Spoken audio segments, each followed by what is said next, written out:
Hello guys! Hello! This is for Leo. Welcome dito sa aking channel, Kapalaran AKK. Welcome guys. Alamin natin, Leo, kung anong messages, vibration, gabay energy para sa inyong lahat. This is the third week of November 2025. November 17 onwards. Okay. Gumawa pa tayo ng isa. Alright. Leo. Ano ba ang message na para sa inyo? Okay.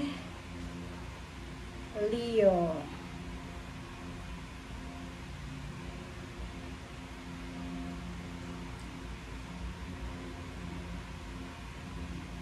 Okay.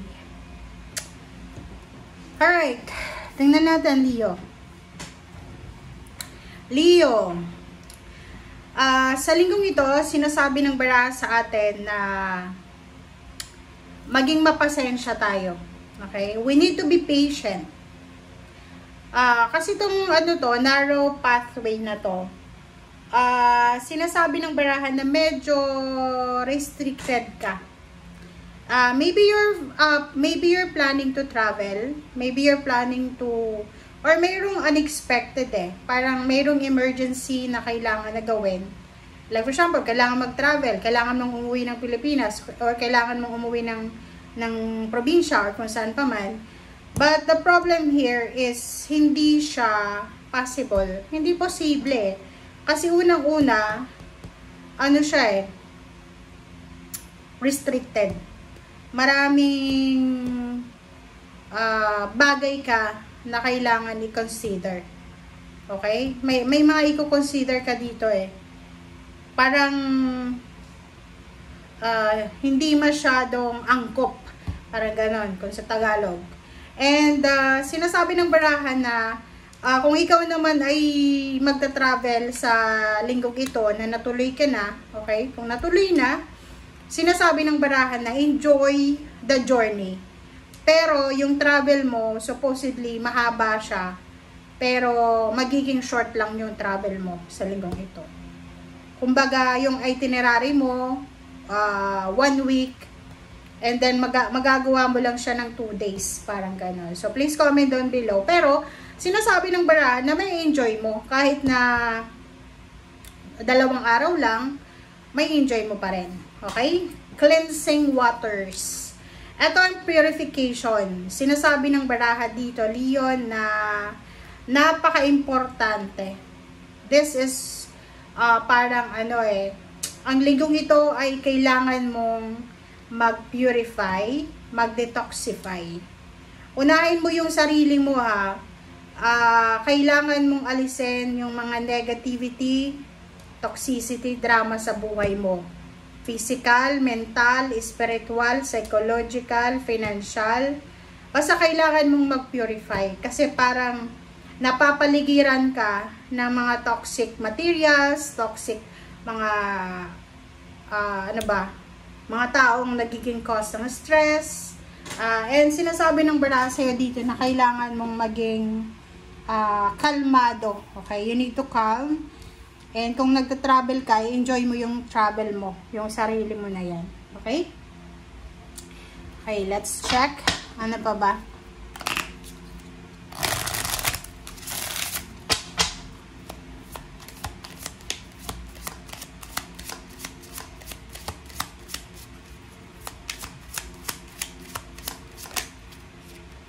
Alright. 219. 2 of hearts, 7 of spade, 25, 77 to guys. And queen 42, 7 din. 6. Okay. So, dito, sinasabi ng barahang to, number 19, na posible, kung babae ka na Leo, may naliligaw ba sa'yo? Single ka?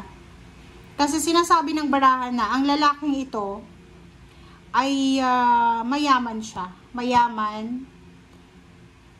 pwedeng yun. Pwedeng may kausap ka sa internet na ibang lahi or Pinoy din siya. And yung taong to, especially lalaki siya, may good fortune siya. Pwedeng matanda, malaki yung ipon niya, marami siyang ari-arian, basta ganun. Number 42, love life talaga to. So, sinasabi ng barahan na to na someone is looking you with great love and longing. Wow. So, you're lucky. Super lucky, Leo. Especially kung babae ka. Kasi may lalaki dito na posibleng nagkakagusto sa'yo na mayaman siya. Mayaman, may edad, may posisyon. May 7 dito na clouds. Sinasabi ng baraha sa'yo dito na pwedeng divorce ang lalaking to. So, pwedeng ibang lahi siya. So, kung ikaw ay nakatira sa Pilipinas, pwedeng yung lalaking yan, or pwedeng ikaw ay married ka, and yung lalaking yan is single, gusto niyang makipaghiwalay ka, parang ganun, sa current na relationship mo. Medyo may dark side to. Okay? Kumbaga, kung single ka, okay lang. Na itong nai-inlove na to sa'yo is i-urge ka niya na magpakasal na kayo. Financially stable siya, mayaman. Pero kung may asawa ka, siya yung magiging dilim mo sa buhay. Kasi unang-una, hihikayatin kanyang makipaghiwalay sa asawa mo. Sumama sa kanya, ganon. Kasi ito, parang, hindi sa bibilhin niya yung pag-ibig mo. Diba? Person ensures domestic happiness. Talagang i-ensure niya yung kaligayahan mo sa pamilya. Parang halimbawa, kung breadwinner ka, tutulungan ka niya na ma-provide sa family kung ano yung kailangan.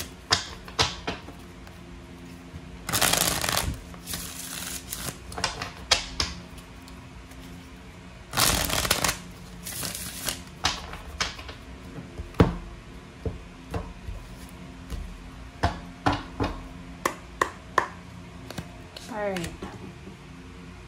5 of Pentacles.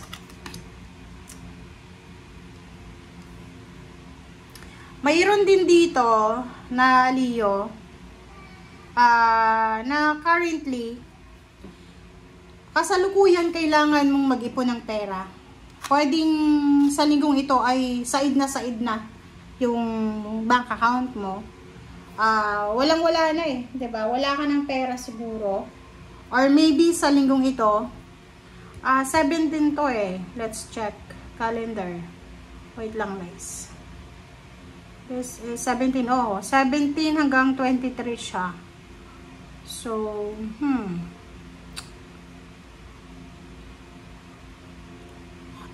sinasabi ng baraha sa'yo dito na kailangan mong mag-save ng pera, kailangan mong magtipid sa linggong ito kasi walang-wala eh. 'Di ba?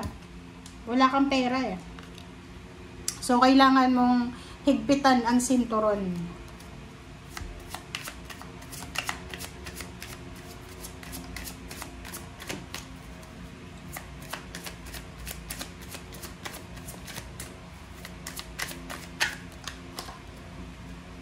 Four of Wands.